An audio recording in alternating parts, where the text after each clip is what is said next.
안녕하십니까? 오늘 하루 어떻게 잘 보내셨습니까? 다들 바쁘게 지내시다가 오셨죠? 저도 다른 날에는 그렇게 많이 안 바빴는데 오늘 설교인데 너무 바빠갖고 오전부터 나가 있다가 4시 반에 출발해서 집에 도착해서 옷 갈아입고 밥 먹고 이렇게 오다 보니까 안 나왔나요?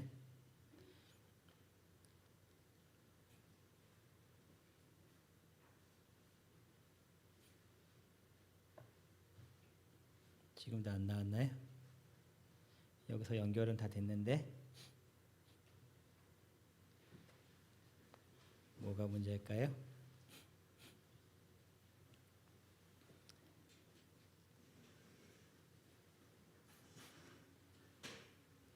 그래서 어떤 생각을 하게 됐냐면 장로님과 집사님들이 화요일날 또는 금요일날 설교하실 때 많이 힘드시겠다.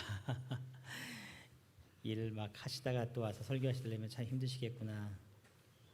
오늘 또 그런 또 배움의 시간이 있었습니다. 요게 지금 하울링이 좀 뜨는데 요거 좀 잠깐 좀 잡아주시면 좋겠습니다.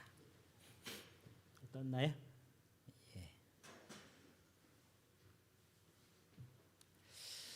어떠한 말씀을 준비할까 고민을 하다가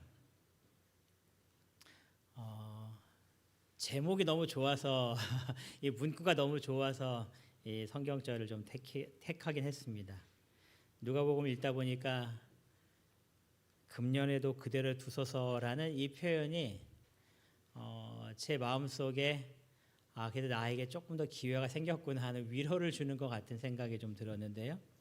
다 같이 누가복음 13장 6절부터 9절까지에 있는 말씀을 같이 찾아서 읽도록 하겠습니다. 누가복음 13장 6절부터 9절입니다. 제가 짝수절을 읽고 우리 성도님들께서 홀수절을 읽어 주겠습니다. 누가복음 13장 6절부터 9절입니다. 제가 짝수절 읽겠습니다. 이에 비유로 말씀하시되 한 사람이 포도원에 무화과 나무를 심은 것이 있더니 와서 그 열매를 구하였으나 얻지 못한지라.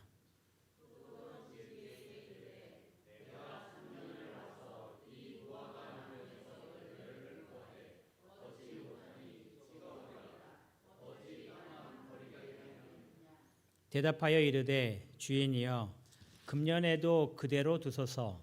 내가 두릅하고 거름을 주리니 이후에 만일 열매가 열면 좋겠니와 그렇지 않으면 찍어 버리소서 하였다 하시니라.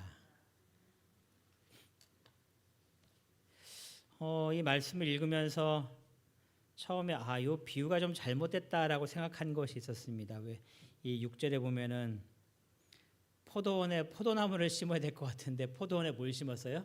무화과 나무를 심었다라고 하면서 기록되어 있어서 이게 뭔가 좀 잘못됐나 하고 쭉 글들을 찾아봤더니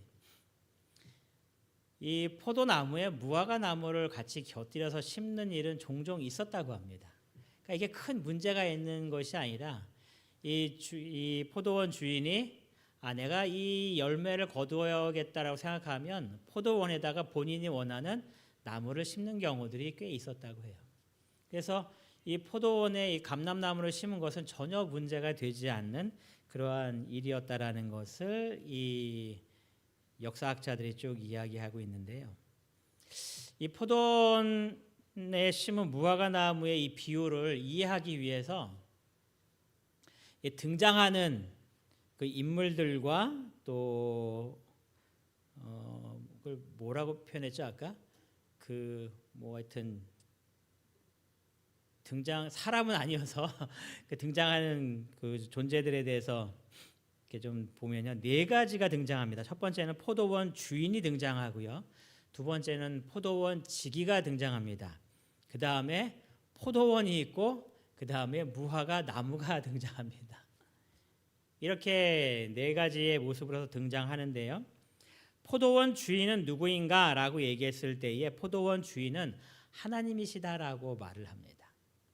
그럼 포도원 지기는 누굴까요? 포도원 지기는 당연히 예수님이 되시겠죠.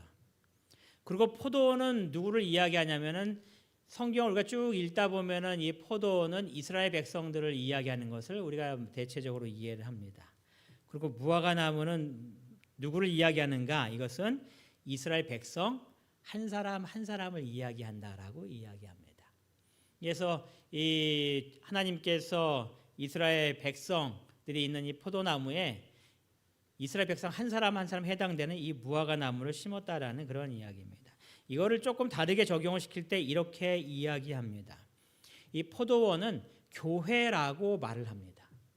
교회. 그 당시에는 이 비유에 있어서는 이스라엘 백성들, 이스라엘 민족을 이야기했지만 그것이 우리 시대에 해석하고 접근할 때는 한 교회의 모습으로서 이해하고 해석할 수 있다는 겁니다. 왜냐하면 성경은 그저 과거에 있었던 옛날 사건으로 끝나는 것이 아니라 지금 우리 시대에도 우리에게 주시는 교훈이 있기 때문에 이 비유를 우리에게 적용시키기 위해서 이해하는 것은 포도원은 교회라는 겁니다. 그럼 무화과 나무는 누굴까요? 이 포도원은 이문동 교회입니다. 좀 짧게 좀 이렇게 압축해서 얘기하면 그럼 무화과 나무는 누굽니까? 이문동 교회 성도 한 사람 한 사람을 이야기한다라고 이해하시면 됩니다. 즉 우리들에게 주시는 귀한 말씀인데요. 이 포도원 주인이 포도원에 이 무화과 나무를 심은 이유가 뭘까? 왜 심었을까요? 여러분 이 나무가 뭔지 아십니까? 되게 멋있죠, 그렇죠? 이 향나무입니다. 굉장히 비싼 향나무인데요. 이게 얼마나 오래됐냐면 1000년이 됐대요. 그래서 이름을 뭐라 줬냐면은 천년향입니다. 이거 보신 적 있으십니까? 청년들도 못 봤나요? 아침고요 수목원 가서 봤을 텐데, 그렇죠? 아침고요 수목원에 가장 이렇게 마스코트 같은 나무가 있다면 바로 이 천년향입니다. 이렇게 들어가면은 이 앞쪽에 큰 아주 우람한 이 향나무가 있는데 이게 천년향입니다. 이건 완전 보기 위해서 심어 놓는 겁니다. 관상용입니다. 무화과 나무를 심은 이유는 이 관상용은 분명히 아닙니다. 이 나무는 무슨 나무냐면은 백향목이라고 이렇게 이야기하더라고요. 우리가 백향목이라는 나무를 어디서 많이 기억하냐면 솔로몬이 또 다윗이 성전을 짓기 위하여 이 기물들을 준비할 때에 성전의 기둥이 되는 이 나무들을 이렇게 쭉 이렇게 가지고 옵니다. 어디서 가지고 오냐면 레바논에서 가지고 옵니다. 그때 등장하는 나무가 이 백향목입니다. 백향목. 이 백향목에 대한 기록을 보니까 이 레바논에서 오는 백향목은 고도가 2000m 이상 높은 산에서 가지고 오는 나무라고 이야기해요. 그래서 이 나무는 추위 때문에 성장 속도가 1년에 1cm에서 2cm 정도밖에 안 자란답니다. 굉장히 성장이 느리죠. 쑥쑥 크지 않는 나무입니다. 그래서 이렇게 성장 속도가 늦기 때문에 나무가 아주 단단해서 이 나무는 어디에 놔두면 쉽게 이렇게 흔들리지 않고 부러지지 않는 아주 단단한 나무라고 이야기합니다. 그리고 이 나무의 수명은 여기에 기록에 보니까 한 3000년 이상 그 나무가 오래 간대요. 그러니까 굉장히 이 목재로 쓰기에 좋은 나무입니다. 이 나무는 이렇게 꺾이지 않고 이렇게 수직으로 쫙 이렇게 선대요. 그래서 한 100년 정도 지나면 이 나무를 그냥 위하고 아래만 베면 그냥 기둥으로 쓸만할 정도로 굉장히 곱게 자라는 목재로서는 가장 훌륭한 나무 중에 하나로서 이야기를 합니다. 그러니까 이 나무는 정말 목재로 쓰기에 아주 합당한 나무입니다. 근데 무화과 나무는 어떻게 생겼는가? 무화과 나무는 이렇게 생겼대요. 저도 직접 무화과 나무를 본 적은 없는데 우리나라도 무화과 나무가 있기 때문에 아마 보신 분들은 계실 것 같아요. 무화과 나무는 관상용은 아닙니다. 또 목재로 쓸만한 나무도 분명히 아닙니다. 그러면은 이 포도원 주인이 이 포도원에 무화과 나무를 심은 이유는 몇 가지겠습니까? 단 한 가지입니다. 뭐 하려고요? 열매 먹으려고. 열매 먹으려고 이 무화과 나무를 심은 겁니다. 근데 성경 우리가 읽었을 때에 이 포도원 주인이 무화과 나무의 열매를 얻기 위해서 이 포도원에 왔습니다. 몇 년 동안 이 계속 오면서 열매를 기다렸다고 되어 있나요? 3년이라고 되어 있어요. 그렇죠? 3년 동안 내가 여기에 와서 열매를 구했다라고 기록합니다. 여기 3년이라고 표현하는 것은 왜 들어갔냐면 보통 이렇게 나무를 옮겨 심으면 무화과 나무 같은 경우에는 3년이 지나면 반드시 열매를 맺는다고 합니다. 그래서 3년이라는 내용이 기록된 겁니다. 3년이 지났기 때문에 이 나무는 반드시 열매를 맺어야 하는 나무입니다. 근데 왔는데 뭐가 없는 거예요? 열매가 없는 겁니다. 여러분 아까 포도원이 교회라고 이야기하고 무화과 나무는 누구라고 얘기했나요? 나란 말이에요. 근데 이 포도원 주인이 이문동교회를 찾아온 겁니다. 그리고 쭉 둘러보는 겁니다. 근데 성도들에게 뭐가 안 보이는 거예요? 내가 구하는 열매가 없다는 이야기입니다. 이 비유는 그러한 배경을 가지고 하는 내용이 이 비유의 내용입니다. 하나님께서 이 땅에 오셔서 우리 성도들을 보실 때에 하나님께서 열매를 기대하고 계셨는데 우리 성도들 사이에 보니 그 열매가 맺히지 아니하는 나무가 있다라는 이야기입니다. 포도원 주인이 포도원지기에게 뭐라고 얘기하냐면 왜 땅만 버리느냐, 이 나무를 찍어 버리라 하고 없애라고 이야기합니다. 그때의 포도원지기가 뭐라고 이야기해요? 금년에도 그대로 두소서라고 이 포도원 주인에게 부탁을 합니다. 그래서 곰곰이 좀 생각을 좀 해봤습니다. 이 포도원 지기는 왜 그대로 두라고 얘기했을까? 이 무화과 나무를 그냥 두면 포도원 지기에게 유익되는 것이 좀 있었을까요? 그래서 나의 유익을 위해서 이 포도원 지기가 이 주인한테 올해도 좀 그냥 놔둬보자고 이렇게 부탁을 하는 거였을까요? 여러분 그 나무를 그대로 두면 포도원 지기가 편할까요? 힘들까요? 힘든 거죠. 그렇죠? 쉬운 게 아닙니다. 그리고 이 포도원 지기가 뭐라고 얘기하냐면 그냥 1년만 더 보죠라고 얘기하는 것이 아니라 금년에도 그대로 두세요라고 부탁하면서 뭐라고 약속하냐면 내가 두루 파고 거름을 주겠다고 약속합니다. 내가 이 나무에서 열매가 맺을 수 있도록 내가 할 수 있는 최선의 노력을 다시 다해보겠다고 부탁하면서 이 나무를 그대로 두자라고 이야기를 합니다.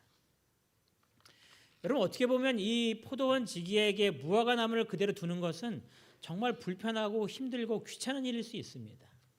그냥 잘라버리고 새로운 나무를 심어 놓으면 오히려 포도원 지기에게는 그냥 편할 수도 있습니다. 그냥 평상시 하던 대로 그냥 하면 되기 때문에. 그런데 이 포도원 지기가 도대체 왜 이 귀찮고 힘든 일을 하려고 하고 있는가? 요한복음 3장 17절에 우리에게 이러한 말씀을 주시고 계시는데요. 다 같이 요한복음 3장 17절의 말씀을 보겠습니다. 16절은 잘 외우시죠? 16절 다음에 17절을 이 말씀입니다. 요한복음 3장 17절입니다.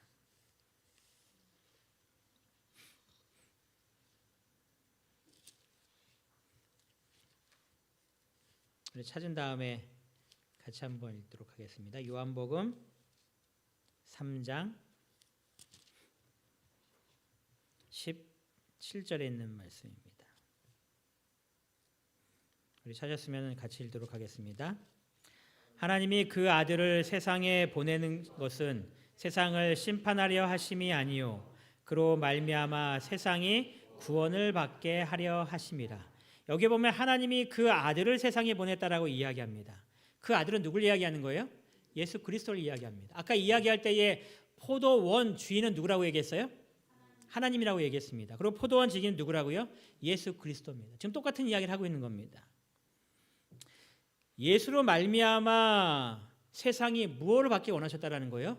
구원을 받기 원하셨다는 겁니다. 예수님께서 이 땅에 오신 목적은 그가 하시고자 하시는 일은 세상을 물론 심판하시지만 세상을 심판해서 모든 사람을 죄인들을 그냥 멸하는 것이 예수님의 목적과 사명이 아니었다라고 성경은 이야기합니다. 예수님께서 이 땅에 오셔서 어떻게 해서든지 이 세상에 구원받지 못할 사람을 찾아가서 그 사람을 구원받게 하려는 것이 예수님의 사역의 목적이었다라고 이야기하는 겁니다. 그래서 세상을 심판하려 하심이 아니요 세상이 구원을 받게 하려는 것이 예수님의 목적이었다라고 이야기해요. 그래서 포도원 지기가 부탁하는 겁니다. 주인이시여, 내가 이 나무에게 더 거름을 주고 더 열심히 파서 이 나무에서 열매를 맺게 하겠다고. 왜냐하면 그것이 예수님의 사명이었기 때문에 그렇습니다. 근데 실물교훈에 읽어보면 여기 한 가지를 더합니다. 실물교훈 215페이지에 이렇게 이야기를 합니다. 그는 그 열매 없는 나무에 대하여 누구의 관심을 알고 있었대요? 포도원 주인의 관심을 알고 있었다라고 말합니다.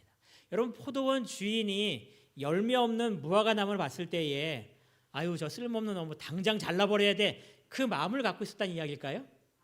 아니요. 포도원 주인도 이 나무에서 뭐가 맺히기를 원하고 있는 거예요? 열매가 맺히기를 원하고 있는 거예요. 그도 이 나무를 그냥 잘라버리기를 원하지 않았다는 이야기입니다. 하나님께서 우리 한 사람 한 사람을 모실 때에 우리의 모습들이 부족해서 하나님 모시기에 너무 연약한 모습으로 살아가고 있을 때에 그냥 아유, 쟤 안 될 것 같아 포기하고자 원하시는 것이 하나님의 마음이 아니라는 이야기입니다. 그 마음을 예수님께서 알고 계셨습니다. 그리고 그도 관심을 갖고 있었다.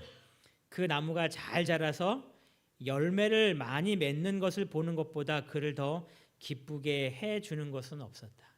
그래서 그가 비록 힘들지만 아버지의 뜻이고 자기의 뜻이었기 때문에 이 나무를 더 두기를 구하는 그 요구를 하나님께 하고 있었다라고 이야기하는 겁니다.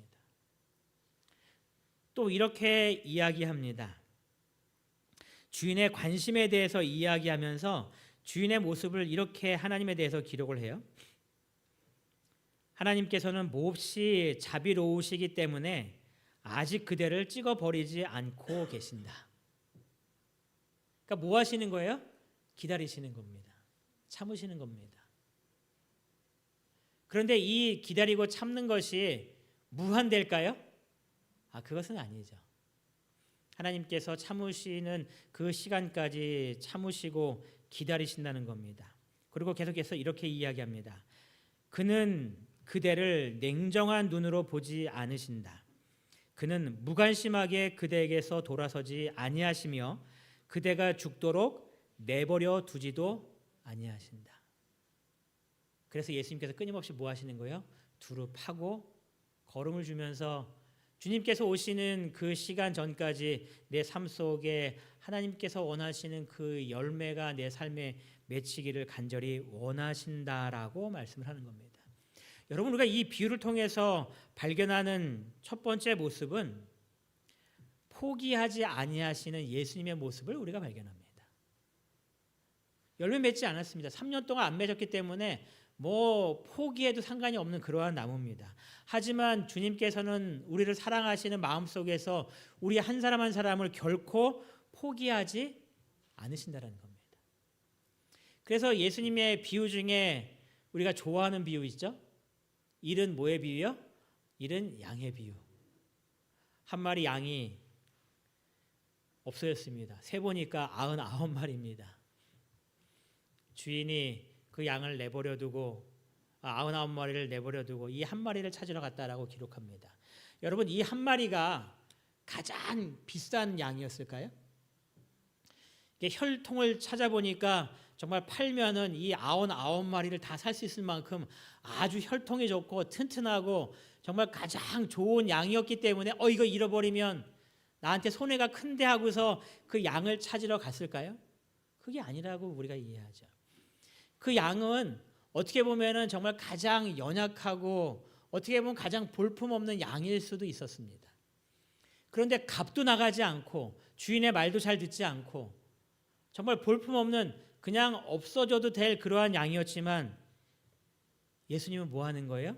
성경에 기록하기를 잃은 것을 찾도록 찾아다닌다라고 기록을 합니다. 찾을 때까지 밤새도록 헤매면서 그 양을 찾으시겠다라고 이야기합니다. 그것이 예수님의 모습이라고 이야기하는 거죠.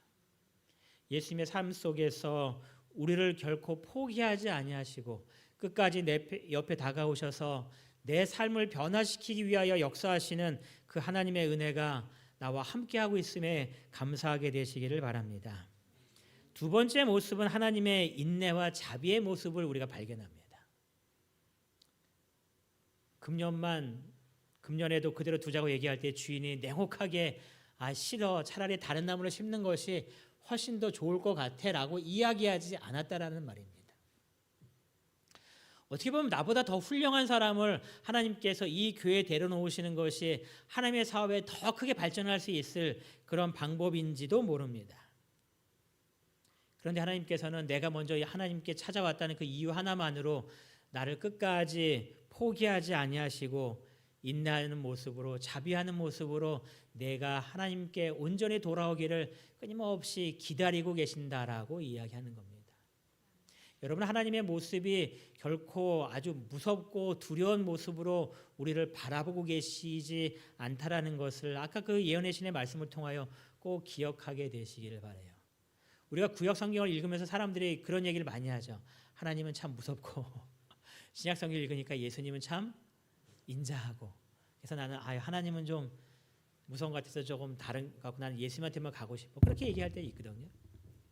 그런데 아까 읽었잖아요. 예수님이 포도원 주인의 마음을 알고 있었다. 포도원 주인의 마음은 우리를 냉정한 눈빛으로 우리를 포기하고 있는 그런 분이 결코 아니었다라는 이야기입니다.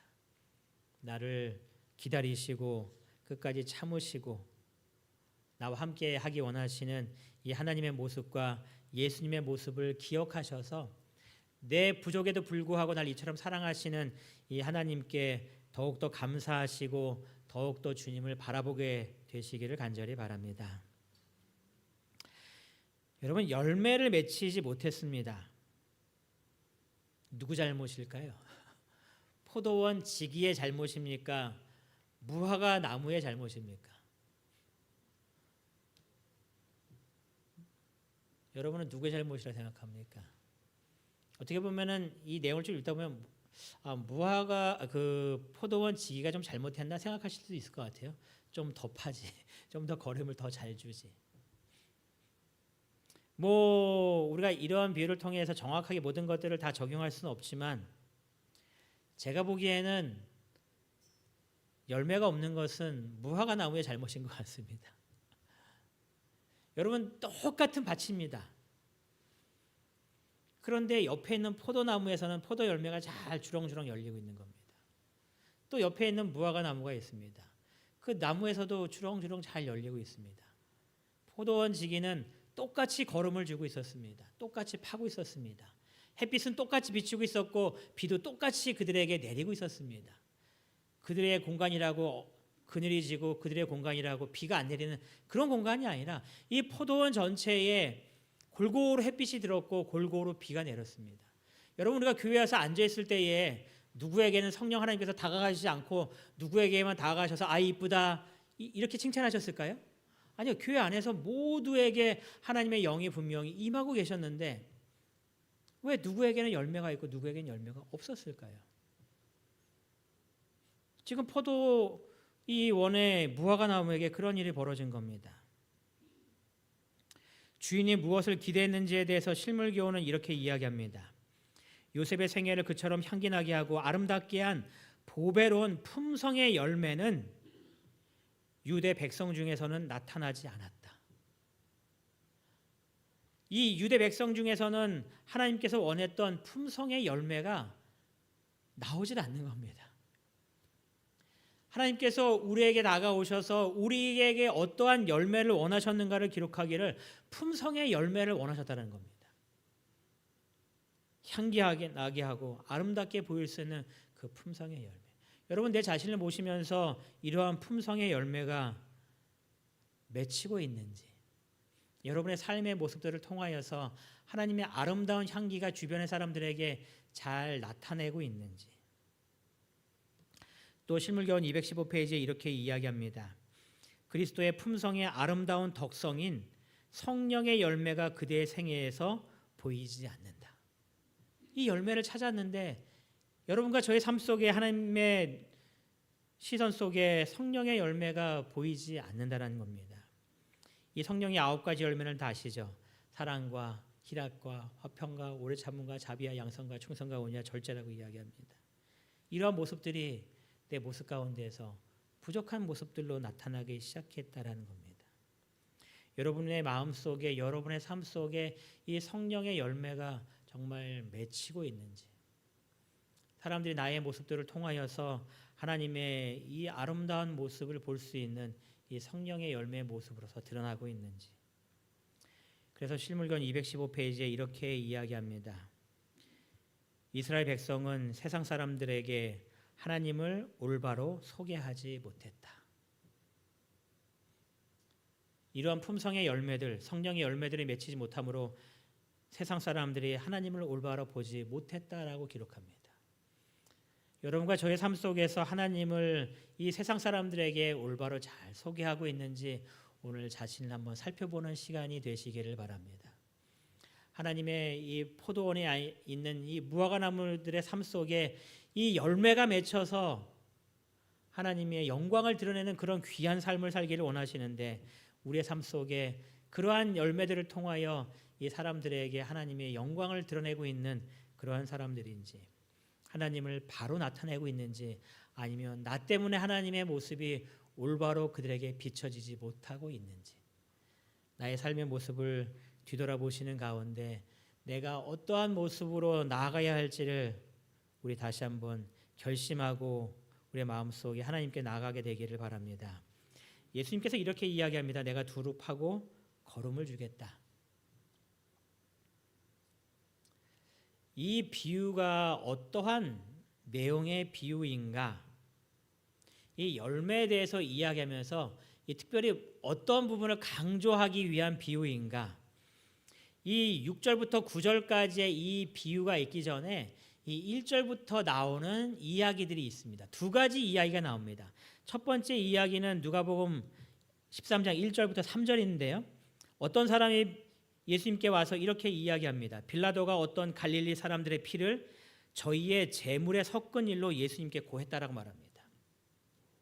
이게 무슨 사건이냐면 갈릴리 사람 중에 어떤 사람들이 성전에 와서 제물을 바치고 있었습니다. 그런데 이 빌라도가 이 갈릴리 사람들이 제물을 바치고 있을 때에 그들을 죽입니다. 그러니까는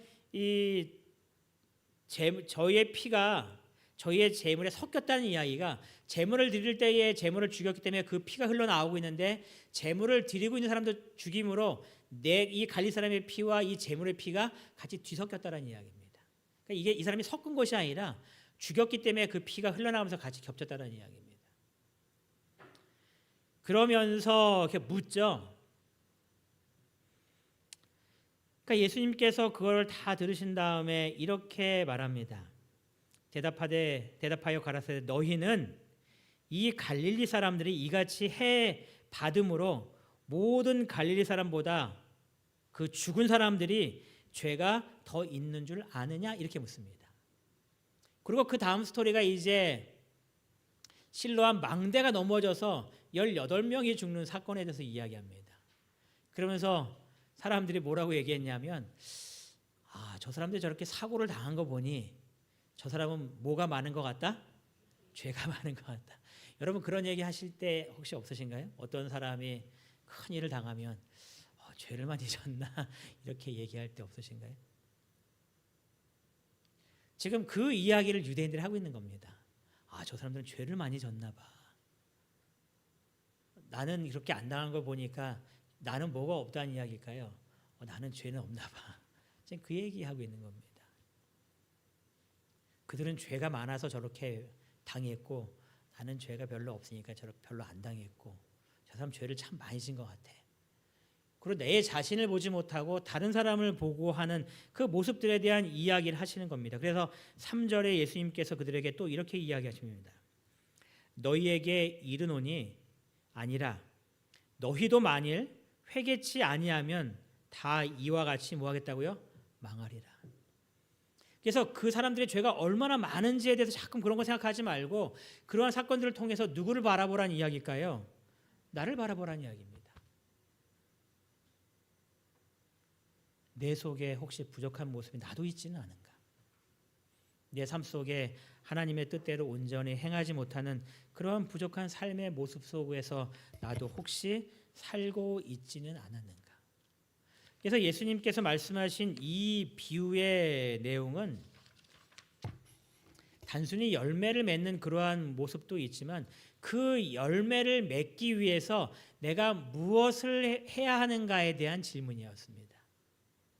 하나님께서 원하시는 열매를 맺지 못하는 그 이유가 있었기 때문에 그 이유를 올바로 이해하기 위해서 이 비유를 준 겁니다. 뭐 하라는 이야기일까요? 회개하라는 이야기입니다. 우리가 성경 읽다 보면 회개의 열매를 맺으라는 그런 표현이 있잖아요. 회개를 통하여서 우리의 삶 속에서 열매를 맺으라는 겁니다. 이들이 왜 열매를 맺지 못했는가에 대해서 실물기원 216페이지는 이렇게 이야기합니다. 우리 같이 한번 읽어보겠습니다. 그대는 시작.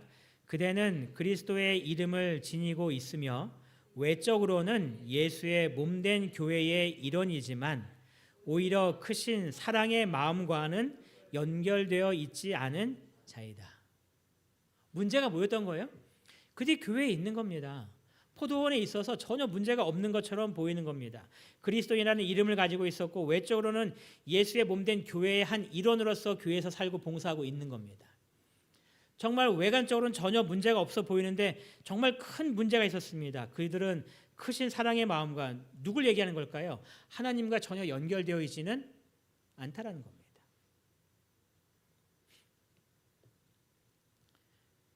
그래서 뭐가 맺히지 않는 거예요? 열매가 맺히지 않는다는 겁니다. 열심히 봉사를 하고 있지만 수고하고 있지만 오랫동안 교회 다니고 있지만 저도 교회 다닌 지 50년 넘었거든요. 그런데 그러한 시간들이 얼마나 하나님과 깊이 연결되어 있느냐에 따라서 내가 얼마나 많은 열매를 맺고 있는가를 보여주고 있다는 겁니다. 제가 50년 넘었다고 해서 정말 그 50년의 세월에 그 엄청난 성령의 열매를 내가 주렁주렁 맺히고 있는가? 아니요, 그 시간이 그 열매를 결코 맺히지 못하고 있다는 겁니다. 여러분의 삶 속에 내가 하나님과 얼마나 연결되어 있는 삶을 살고 있는지 오늘 다시 한번 생각하게 되시기를 바랍니다. 두 번째 이유에 대해서 이렇게 이야기합니다. 또 같이 읽겠습니다. 성령의 시작. 성령의 역사에 반응을 나타내지 않는 사람은 점점 완고해져서 마침내는 성령의 감화를 전혀 감지할 수 없게 된다. 바로 그렇게 되는 때에 찍어버리라 어찌 땅만 버렸냐는 선고가 내려진다. 성령의 역사에 반응을 나타내지 않는 사람이라고 표현합니다. 여러분, 우리의 마음이 하나님께서 우리에게 말씀하실 때에 여러 루트를 통하여 우리들에게 성령의 음성을 들려주실 때에 반응할 수 있는 믿음의 사람 되시기를 바랍니다. 성령의 음성이 들려올 때에 우리가 반응하지 않으면 우리의 마음이 점점 완고해져서 성령의 감화를 전혀 감지하지 못한다는 겁니다. 그러니까 주님께서 우리를 정말 두릅하고 걸음을 주시면서 우리를 올바른 방향으로 인도하기 원하시는데 우리의 마음이 전혀 반응하지 않는다라는 겁니다. 그러니 뭐를 맺힐 수 없는 거예요? 열매를 맺힐 수 없는 겁니다. 여러분, 얼마나 안타까운 일입니까? 같은 공간 안에 있습니다. 같은 말씀을 듣고 있습니다. 신앙 안에서 같이 활동하고 있습니다. 그런데 성령의 음성에 반응하지 못하는 마음을 내가 갖고 있다면 그것만큼 정말 슬픈 일이 어디 있겠습니까? 교회 안에서 오랫동안 신앙생활하고 있는데 우리의 마음이 크신 사랑의 하나님과 연결되어 있지 않고 그저 나 자신만을 바라보고 있는 그러한 삶이라면 그 얼마나 슬픈 삶이겠습니까? 그러한 자신의 모습에 대해서 주님께서 회개하라라고 말씀하시는 겁니다. 내 자신의 모습 가운데에 주님과의 그런 관계를 온전히 맺지 못하고 열매 맺지 못하는 그러한 삶 속에 살고 있었던 내 자신의 모습을 회개하고 주님께서 두릅하고 걸음을 주시는 그 하늘의 은혜를 받을 수 있도록 준비되어서 열매 맺는 그리스도인이 되라라고 우리에게 말씀하시는 겁니다. 여러분과 저의 삶 속에 이러한 하나님의 음성을 들을 수 있는 귀한 마음밭이 되기를 간절히 바랍니다. 네 개의 땅 중에서 여러분 어떤 땅이 되기 원하십니까? 좋은 땅이 되기 원하시지 않습니까? 그런 땅이 되심으로 하나님께서 우리에게 열매 맺게 할 수 있는 그 은혜를 통하여서 우리가 잘 열매를 맺어야 되는데요. 예수님께서 두릅하고 걸음을 주겠다라고 이야기합니다. 뭐 두 가지를 이야기하는 것 같아요. 두릅하라는 겁니다. 걸음 주겠다는 것은 뭐 말씀의 은혜를 충만하게 내려주시겠다는 그런 뜻이라고 이해할 수 있겠죠. 두릅한다는 이야기는 정말 아주 뭔가 좀 힘들게 하는 그런 것들이 좀 필요하다는 이야기 아닐까요? 이게 배나무입니다. 저도 농사를 짓지 않아서 뭐 이런 걸 전혀 모르는데 동성학교에 가서 제가 노작이라는 것을 제대로 하면서 거기에 이제 배나무도 있고 복숭아 나무도 있고 또 감자, 고구마, 배추 뭐 다 이렇게 농사 지어 갖고 노작 시간에 다 그걸 하다 보니까 조금은 배웠어요. 이 배나무가 있는데 지금 여기 이렇게 꽃이 진 다음에 이렇게 열매를 맺기 위해서 이렇게 올라왔잖아요. 이거 그냥 놔두면 될까요? 안 될까요? 이거 놔두면 농사 망치는 겁니다.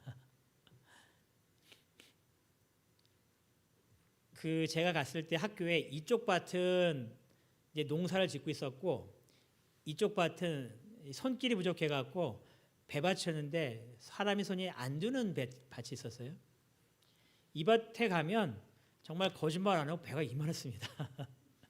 이쪽 밭에 가면 뭐 주먹보다 작고 못생기고 맛도 없고 사람도 아예 먹기 싫어하는 아주 그런 배들이 이렇게 조금 이렇게 막 열려 있습니다. 뭔 차이가 있었을까요? 전정을 안 해준 겁니다. 이 맺히면 이게 지금 전정하는 방법을 이제 누가 이렇게 올려놨더라고요. 딱 봐갖고 요 간격을 두면서 요걸 다 따줘야 됩니다. 이건 지금 한 나무에서 이렇게 가지에서 올라온 걸 얘기하는데 보통 좀 크게 하려면 2뼘 정도 해갖고 그 안에 있는 것들은 하나 남겨놓고 다 따버립니다. 되게 아까운 것 같지만 그렇게 해줘야지만 정말 아주 훌륭한 열매가 맺혀요. 이런 거 얘기하는 거 아닐까요? 두릅하라는 겁니다. 필요 없는 것들을 다 가지쳐내야겠죠. 그래서 어떤 사람이 이렇게 이야기합니다. 우리의 생각 속에서 가지를 쳐야 될 생각들이 무엇이 있는지 찾아보라는 겁니다. 우리가 하루 살면서 많은 생각들을 하시고 사시죠. 때때로 어떤 사람들은 삶의 모습이 그냥 부정적입니다. 뭘 얘기해도 부정적이고 긍정적으로 얘기해도 부정적이고 희망을 얘기해줘도 부정적이고 그런 생각들을 가지쳐내라는 겁니다. 남을 미워하는 그러한 생각들, 원망하는 그런 생각들, 여러분 그런 삶의 모습들 우리의 심령에 은혜가 되지 않기 때문에 하나님의 믿음 안에 살면서 필요 없는 생각들, 도움이 되지 않는 생각들을 가지쳐내라는 겁니다.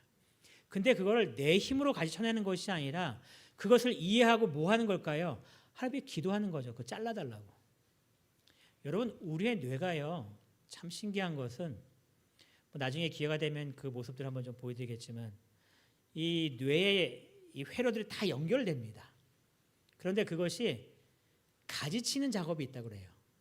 그래서 우리가 그것들을 가지쳐야 된다고 생각하고 그것들을 없애기 위해서 하면 그 회로들이 다 가지쳐진답니다. 그래서 내가 하려고 하는 그 생각대로 이 회로가 가장 빨리 전달될 수 있도록 이 뇌 회로가 바뀐대요. 그래서 가지쳐지는 게 처음에는 어느 정도 형성되면 안 될 거라고 생각했는데 나중에 뇌과학자들이 밝힌 것은 이 가지치는 것은 언제든지 일어날 수 있다고 합니다. 그래서 우리의 마음속에 이것이 하나님의 뜻대로 사는 것이 아니다라는 그런 생각들이 났을 때에 하나님 앞에 끊임없이 기도하는 겁니다. 그 나의 모습을 깨닫고 회개하면서 기도할 때에 하나님께서 이 전정가위로 내 머릿속에 그 잘못된 생각들의 가지를 다 쳐준다는 겁니다. 그러면 나의 삶 속에서 바른 생각들의 변화가 일어나는 거겠죠. 우리의 말 속에서 또 가지쳐야 될 것들이 있을까요? 여러분 야고보 3장 6절을 찾아서 이 가로 안에 들어갈 말이 뭘지 한번 찾아보시기 바랍니다. 가로 안에 뭐가 들어가면 될까요? 이 성경절을 뭐 아시는 분들 계실 것 같은데. 혀는 곧 뭐라고 했을까요? 야고보 3장 6절입니다.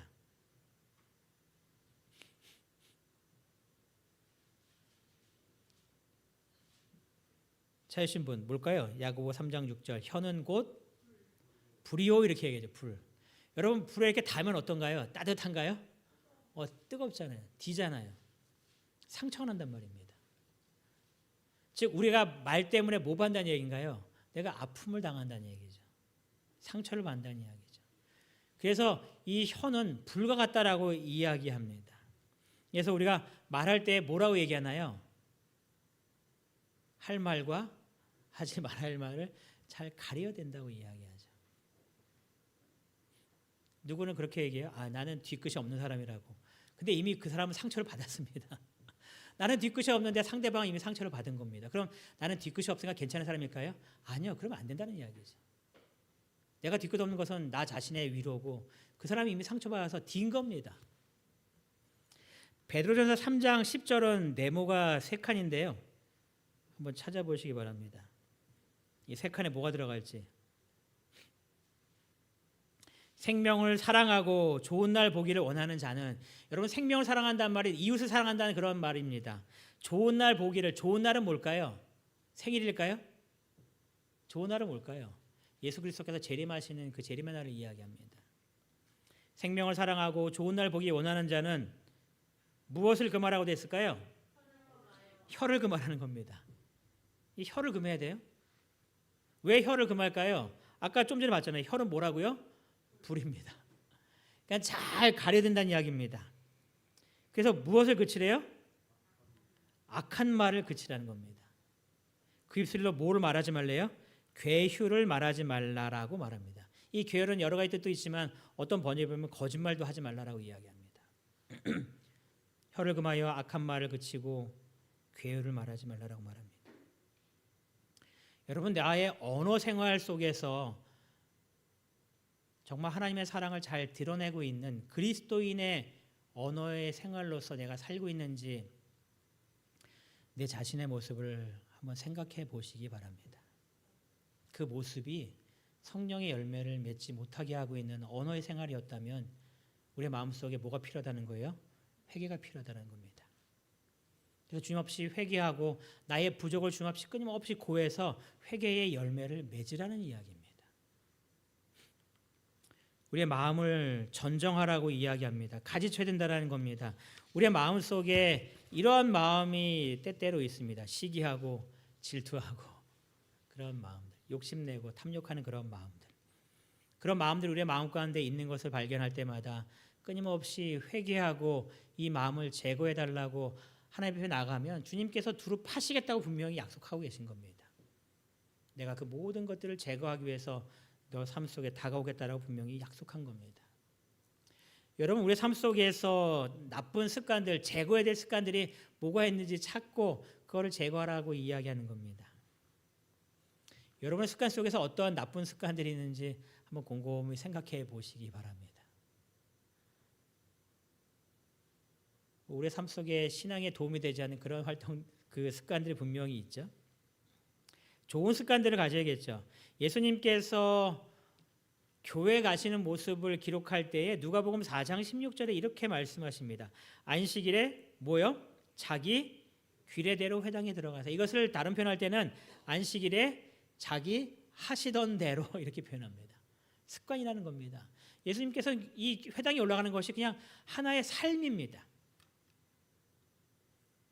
누가 가자고 해서 가는 것이 아니라 그냥 자신의 삶의 모습입니다. 그래서 그냥 교회 가시는 겁니다. 제가 예전에도 한번 말씀을 드렸죠. 저는 어렸을 때부터 부모님의 손에 이끌려 교회를 다녔던 사람이에요. 화요일날 가고 금요일날 가고 안식일날 가는 것이 그냥 삶이었습니다. 그러니까 화요일날 교회 가는 것도 그냥 원래 가는 거 이렇게 이제 인식되면서 살았던 사람입니다. 여러분 우리의 삶 속에서 좋은 습관들, 말씀을 보는 습관, 기도하는 습관, 교회 가는 습관, 헌금하는 습관, 좋은 습관들이 무엇인지 하나하나 내 삶 속에서 익히시고 내 삶 속에서 제거해야 될 습관이 있다면 그 모든 모습들을 제거하기 위하여 끊임없이 회개하는 기도를 주님 앞에 올리게 되시길 바랍니다. 내 자신을 발견하라는 겁니다. 내 삶 속에 열매 맺지 못하고 있는 그 분명한 원인들이 있는데 그 원인들이 무엇인지 깨닫고 회개하여 주님께서 주시는 그 두릅하고 거름 주시는 역사를 통하여서 이제는 주렁주렁 열매를 맺으라고 말씀하시는 겁니다. 그래서 주님께서 우리에게 이렇게 말하시는 겁니다. 금년에도 그대로 두시라고. 내가 이 사람의 마음속에 역사하여서 열매 맺을 수 있는 그러한 일을 이루겠다라고 말합니다. 13장 9절에 이렇게 끝났습니다. 이후에 만일 열매가 열면 좋거니와 그렇지 않으면 찍어버리소서라고 말합니다. 이것은 열린 결말이라고 이야기합니다. 이 결말이 딱 고정되어 있지 않습니다. 그래서 이 내용은 열매를 맺을 수도 있고 열매를 맺지 못할 수도 있다는 열린 결말입니다. 그럼 이 열린 결말의 이 선택은 누가 하는 걸까요? 내가 하는 겁니다. 여러분의 선택이 열매를 열릴 수 있는 그러한 결론으로 선택하게 되시기를 바랍니다.